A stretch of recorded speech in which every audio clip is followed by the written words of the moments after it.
Hello viewers, শুরু করার আগে একটি ছোট কথা। যারা এখনও ডিমন স্লেয়ারের অ্যানিমে সিরিজ দেখেননি তাদের জন্য এই মুভি পুরোপুরি বোঝা কঠিন হবে। তাই আমি রেকমেন্ড করব আপনারা আগে ডিমন স্লেয়ারের অ্যানিমে সিরিজ কমপ্লিট করে তারপরে এই ভিডিওটি দেখুন। ভেবে দেখুন, একটা দুর্গ যেটার ভেতরে ঢুকলেই সব কিছু বদলে যায়। এটাই হলো ডিমন স্লেয়ারের সবচেয়ে ভয়ঙ্কর জায়গা। আমি চলো মুভি বলি চ্যানেল থেকে বলছি। আর আজকে আমি ডিমন স্লেয়ার ইনফিনিটি ক্যাসেল মুভির রিভিউ শেয়ার করব। ইনফিনিটি ক্যাসেল হচ্ছে মুজান কিবুৎসুজিয়ের ঘাঁটি। এটি কোনো সাধারণ দুর্গ নয়। এখানকার দেয়াল, মেঝে আর সিঁড়ি এক মুহূর্তেই বদলে যায়। কখনো একই করিডোরে দুজনের জন্য আলাদা লাগে, আবার কখনো নিচের ফ্লোরটা উপরের মতো দেখায়। সব কিছু যেন নিজের ইচ্ছা মতো সরছে। আর ভেতরে ঢুকলে মনে হয় সময় ও বাস্তবতা ঠিকঠাক ধরে নেই। এই দুর্গের ভেতরেই শুরু হয় ডিমন স্লেয়ার কর্পস এবং আপার মনসের সবচেয়ে গুরুত্বপূর্ণ যুদ্ধ। আপনারা যদি ডিমন স্লেয়ার সিরিজ দেখে থাকেন তাহলে অবশ্যই আপনাদের মনে আছে সিজন 4-এর শেষে মুজান কিবুৎসুজি নিজেই ডিমন স্লেয়ার কর্পসকে ইনফিনিটি ক্যাসেলে টেনে নিয়ে আসে, কারণ এখানেই তিনি শেষ লড়াই রেডি করেন এবং নিজের ঘাঁটিতে যুদ্ধ করতে চান যেন অ্যাডভান্টেজ তার পক্ষে থাকে।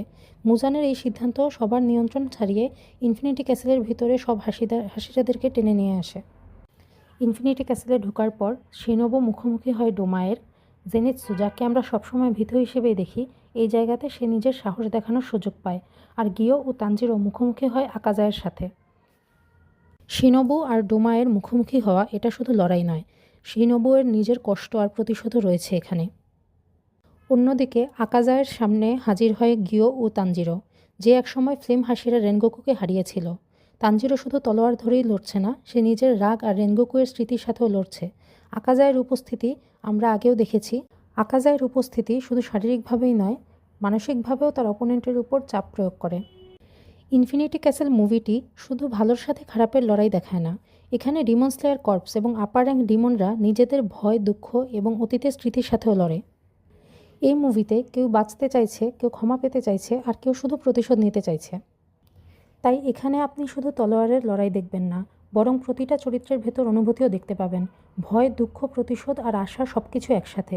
দেখলে বোঝা যাবে সত্যিকারের শক্তি আসে ধীরে ধীরে, অভিজ্ঞতা আর চেষ্টার মধ্য দিয়ে। আপনাদের কাছে আমার এই শর্ট রিভিউ কেমন লাগলো জানাবেন। আপনারা কোন ফাইট বা ক্যারেক্টার সবচেয়ে বেশি পছন্দ করছেন কমেন্ট করতে ভুলবেন না। আর হ্যাঁ, খুব শীঘ্রই আমি আপলোড করতে যাচ্ছি ডিমন স্লেয়ার ইনফিনিটি ক্যাসেল মুভির পুরো এক্সপ্লেনেশন ভিডিও। সাথে থাকবেন। ধন্যবাদ।